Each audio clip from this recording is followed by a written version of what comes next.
ఏం పని ఆవును పట్టుకోవాలన్నావు, పట్టుకోలేదా?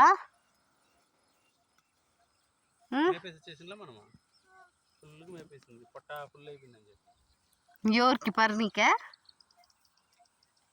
నీకా పర్ని?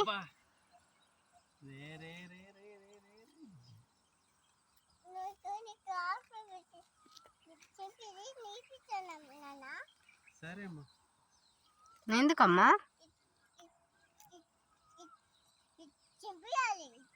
ఎందుకు?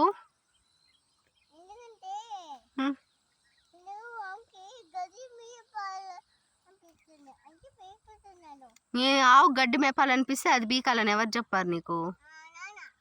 నాన్న చెప్పావా? నాన్న చెప్పావా? నాన్న చెప్పలేదంట, అందుకే సైలెంట్గా ఉన్నాడే.